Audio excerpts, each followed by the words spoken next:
ભમ્યા વિના મારે ભમવાતા ડુંગરા કુંદવીતી કોતરો જોવાતા કંદર. હેલો દોસ્તો, નમસ્કાર. એકવાર ફરીથી આપનું સ્વાગત છે. આજે એક નવું સ્થળ, લીલી છાદરો ઢેલો આ ડુંગરો અને આબુ અને મનાલીને ભૂલાવી દે એવું સૌરાષ્ટ્રનું સ્થળ બતાવવા જઈ રહ્યો છું. આ ડુંગરોનું ચોમાસાનું આહલાદક દ્રશ્ય જોઈને તમે પણ કહેશો કે વાહ, આ સ્થળની તો મને ખ્યાલ જ નહોતો. વાદળો સાથે વાતો કરતો અને કોતરો આ ડુંગરની જોઈ અને તમને પણ મજા આવશે. સાથે સાથે ઇતિહાસ અને અહીંનું એક નાનકડું એવું 6ઠી સદીનું સૂર્ય મંદિર જે છે એ સૂર્ય મંદિરનો ઇતિહાસ પણ બતાવીશ. જી હા, હું વાત કરી રહ્યો છું ગોપના ડુંગરની. લોકેશનની વાત કરું તો સૌરાષ્ટ્રના દેવભૂમિ દ્વારકા જિલ્લામાં આવેલું અને ભાણવડથી લાલપુર રસ્તા પર આવેલો આ ગોપનાથ મહાદેવ મોટી ગોપની નજીક સુંદર મજાનું એક રમણીય સ્થળ છે. પ્રકૃતિ અને ઇતિહાસ સાથેનો સંગમ છે. ચાલો, આપણે પહોંચી ગયા છે ગોપના ડુંગર પર. અહીં પહોંચતા જ તમને આ ફોરેસ્ટની એક વાવડી આવશે અને ફોરેસ્ટની આ વાવડી પરથી તમે વાહનનું રજિસ્ટ્રેશન કરાવી અને તેની જે 20 કે 30 રૂપિયા ફી ભરી અને આગળ વધી શકો છો. અહીં પગથિયા દ્વારા જ પહેલાં જડાતું હતું, ત્યાર પછી બાપુ દ્વારા આ માર્ગ બનાવવામાં આવ્યો છે. કાચો માર્ગ છે. એ આબુની જેમ 6 કિલોમીટર સુધીની ગોળાઈ ઉપર આમાં આબુમાં જેમ ઘુમરા મારતા મારતા ચડીએ છીએ એમ ગોળાઈ મારતા મારતા ઉપર ચડી શકો છો. કાચો રસ્તો છે. ચોમાસામાં બાઇક સ્લીપ થવાનો પ્રશ્ન થોડા થાય છે, એટલું ધ્યાન રાખવું. પણ આપણે મુલાકાત કરી છે સીડીઓ દ્વારા ચડવાની. સીડી જૂની છે, ક્યાંક ક્યાંક તૂટેલી છે, પણ જો સાચો આનંદ લેવો હોય, મોજ મસ્તી અને મજા કરવી હોય તો સીડીઓથી ચડવાનો હું તમને આગ્રહ રાખીશ.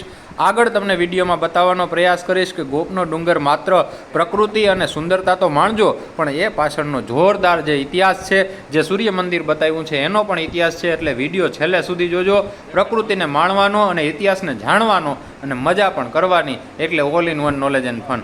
ચાલો, આપણે ઉમાશંકર જોશીની આ પંક્તિઓ સાથે શરૂઆત કરીએ. ભમ્યા વિના મારે ભમવાતા ડુંગરા જોઈતી જંગલની કુંજ કુંજ જોવાતા કોતરો ને જોઈતી કુંદરું મારે રોતા ઝરણાની આંસુ લુવાતા. ઉમાશંકર જોશીની આ ભવ્ય પંક્તિ સાથે આજે આપણે છે ગોપનાથ મહાદેવ. કેમેરામેનને કહું કે દ્રશ્ય આમ બતાવે. ભગવાન કૃષ્ણએ બનાવેલા મહાદેવના મંદિર વિશે અનેક લોકવાયકાઓ જોઈતી. આજે છેક ગોપનાથ મહાદેવના મંદિરે આપણે આ સીડીઓથી જવાનું છે. બે રસ્તા છે. સંપૂર્ણ માહિતી અને મનોરંજક વિડીયો બનાવવાનો પ્રયાસ. ધીમા પગલે આપણે સીડીઓ ચડતા જશું અને એક એક માહિતી તમને ઝીણવટપૂર્વક આગળ વ્યક્ત કરતો જાય. આ દ્રશ્ય તમને બતાવવાનો પ્રયાસ કરી રહ્યો છે કેમેરામેન. આપણે ખૂંદી કાઢવી છે વરસાદી માહોલ વચ્ચે. તો ચાલો આગળ વધીએ આપણે અને એના ઇતિહાસ અને અનોખું જે આ દ્રશ્ય છે એને માણીએ. ચાલો મારી સાથે. ધીમા પગલે આપણે સીડીઓ ચડવાની છે. સીડીઓ છે એ એકદમ આમ કહેવાય ને તાળી છે, થોડી હાર્ડ છે. અને સાથે સાથે આ રસ્તો બતાવું છું, કેમ કે સીડીઓ છે એ કાપી અને આ રસ્તો બનાવવામાં આવ્યો છે. જ્યાં જ્યાં આ રસ્તો છે ત્યાં સીડીઓ કાપી છે, એ પછી પાછી બીજી સીડીઓ ચાલુ થાય છે. અને સાથે સાથે અહીંનું જે દ્રશ્ય છે, ચોમાસાની સિઝન છે, ઝરમર મેહુલો વરસતો હોય, નીચે આ તળાવ છે, ચારે બાજુ જ્યારે લીલી ચાદર ઓઢી અને ડુંગરો ખડો હોય અને એમાં આપણે ધીમે ધીમે હાલતા જતા હોય, એની મોજ અલગ હોય. એ માટે તમારે અહીં આવવું પડશે અને ગોપના ડુંગરની તમે એકવાર મુલાકાત લેશો એટલે અવશ્ય તમને ગમશે, એની હું ખાતરી આપું છું. આ સીડીઓ પર ધૂળ આવી ગઈ છે, કારણ કે સીડીઓનો ઉપયોગ ઓછો થાય છે અત્યારે. સીડીઓ થોડી જોખમી છે, એટલે ધ્યાનથી ચડવું. ક્યાંક ક્યાંક એના પગથિયા તમને તૂટેલા જોવા મળશે, પણ મજા આવશે. સીડીઓ ઉપર ટ્રાફિક નથી, કારણ કે માણસ છે એ બધા વાહનોથી અત્યારે મોટે ભાગે ઉપર ચડે છે એવું અહીંથી કહેવામાં આવ્યું છે. અને અમે પણ જોયું કે મોટાભાગના વાહનો જતા હતા, પણ આપણે તો મજા કરવી હતી. ટાઈમ લઈને આવવું અને ઉપર જઈ અને ક્યાંક નાસ્તો બાસ્તો બનાવો તમે. ઉપર ભજીયાનું બકડિયું માંડવું હોય તો એ જમાવટ અલગ આવે. આ ગાડીઓ જો ઘૂઘવાટા કરે છે, કારણ કે આમ રેસમાં રાખવી પડે. ડુંગર ઉપર ચડવું હોય ને એટલે આમ ઘ્રૂ કરતી ગાડીઓ આગળ વધતી હતી. એ જોતાં જોતાં આપણે વધ્યા નીચે. જો અહીંયા જ્યાં મજા આવે લોકેશનને ત્યાં લોકો ફોટા પાડે છે. સાથે સાથે પવન ચક્કીઓ અને બાજુમાં ટ્રેનના પાટા નીકળતા હોય અને ટ્રેનની જે અવાજ હોર્ન વાગતું હોય, એ દ્રશ્ય જોતાં જોતાં આપણે ધીરે ધીરે આગળ વધીએ. 500 પગથિયા છે. 500 પગથિયા આપણે ચડવાના છે, પણ અહીં ટ્રેન નીકળી, ટ્રેન તમને બતાવી. સાથે સાથે આ લીલોતરી સાથે હવે પગથિયાનો બીજો પડાવ છે, એ પડાવ આપણે ધીરે ધીરે પાર કરશું. અને જો સામે હવે આપણે મંદિરની ખૂબ જ નજીક છે. નીચે આ દ્રશ્યો તમે જોઈ શકો છો. વારંવાર આ ગોળાકાર માકાર જે રસ્તો છે ગોળાકાર, તે તમને બતાવવાનો પ્રયાસ છે.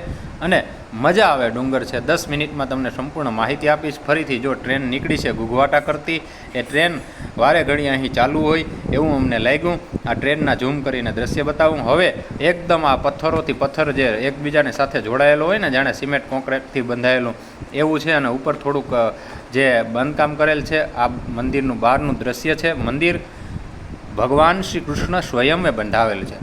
આ મંદિર અત્યારે રિનોવેશન થયેલું છે, પણ અહીં જે મહાદેવની જે લિંગ છે એની સ્થાપના કૃષ્ણ ભગવાન દ્વારા સ્વયં કરવામાં આવી છે. મંદિરના સાથે સાથે અંદરના દ્રશ્ય પણ તમને બતાવીશ, અને આ સાથે મંદિરના અંદરના દ્રશ્યના દર્શન કરતાં કરતાં મંદિરનું જે પ્રાકૃતિક અને કુદરતી સૌંદર્ય વાતાવરણ અને શાંત વાતાવરણ છે એ જોવાનો એક આહલાદક આનંદ છે. સાથે સાથે અહીં 2 બાપુઓની સમાધિ છે, બાપુનો ધૂણો પણ છે, અને નાનકડું એવું રસોડું છે. ચા પાણી અને પ્રસાદીની અવિરત સેવા ચાલુ છે. સતત બાંધકામ અને વિકાસના કાર્યો ચાલે છે, કારણ કે દિન પ્રતિદિન લોકોને અહીં ભીડ વધતી જાય છે.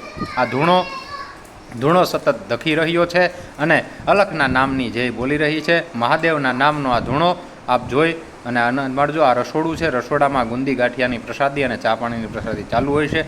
રસ્તો જુઓ સર્પાકાર આ રસ્તા ઉપર ઠેક આપણે નીચે તળાવ છે, તળાવની બાજુમાંથી ઠેક વાવટી છે.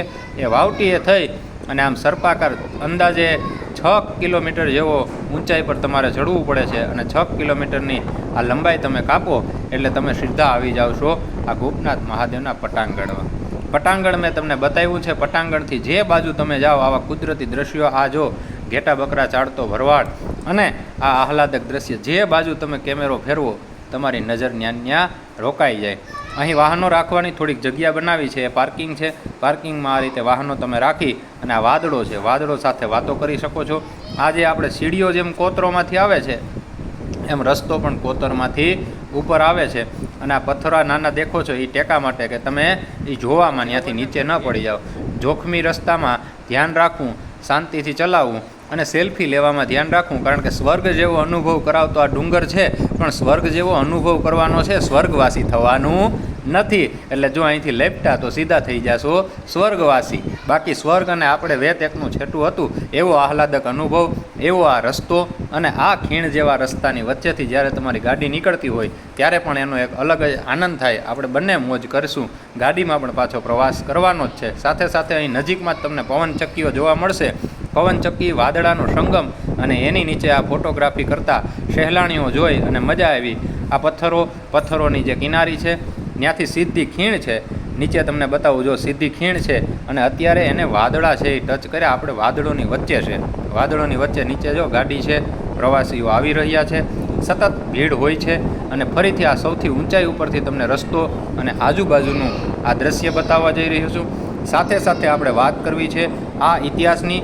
ઇતિહાસ એવો છે કે બાજુના આના પેટાળમાં એક ઝીણાવરી નામનું ગામ છે. ઝીણાવરી ગામમાં જે મેં અગાઉ બતાવ્યું એમ સૂર્ય મંદિર છે, અને ત્યાં એક બાજુનું ભોયરું છે. એ ભોયરામાં 1600 કે 16,000 જેટલી ગોપીઓને કેદ કરી હતી એક રાક્ષસે, અને એ રાક્ષસને ભગવાન શ્રી કૃષ્ણ સ્વયં પ્રગટ થઈ એક કાંકરી દ્વારા રાક્ષસનો વધ કરી અને એ ગોપીઓને મુક્ત કરાવી હતી. મુક્ત કરાવ્યા પછી ભગવાન ખુશ થયા, અને ખુશ થઈ અને ભગવાન અહીં આવ્યા આ ડુંગર ઉપર, અને અહીં મહાદેવનું મંદિર થાપ્યું. મૂળ ઝીણાવરી ગામની લોકો મુલાકાત કરતા નથી, પણ તમને દર્શાવું આ 6ઠી સદીનું સૂર્ય મંદિર, અને સાથે સાથે આ સૂર્ય મંદિરની કલા કૌશલ્ય, એની કોતરણી, એ સમયનું સ્થાપત્ય કલાનો ઉત્તમ નમૂનો છે. એટલે માત્ર ગોપના ડુંગરની મુલાકાત ન કરતા પણ સાથે સાથે આ સૂર્ય મંદિરના દર્શન કરજો. અહીં એમ કહેવાય છે કે કૃષ્ણ ભગવાનનું પગલું પણ છે, એ પણ બતાવીશ. અહીં જો કૃષ્ણ ભગવાનનું આ પગલું, કૃષ્ણ ભગવાનના પગ, અને સાથે સાથે એક ભોંયરું છે. એ ભોંયરામાંથી રાજાએ, ભગવાન કૃષ્ણએ એ જે રાક્ષસ હતો એનો સંહાર કરી અને ગોપીઓને મુક્ત કરાવી હતી. બીજી બાજુ એક ઐતિહાસિક ટપકેશ્વર મહાદેવનું મંદિર પણ છે. ટપકેશ્વર મહાદેવના મંદિરના પણ દર્શન કરજો, અને એક દિવસીય પ્રવાસ કરજો. ગમે તો લાઇક, શેર અને સબસ્ક્રાઈબ કરજો.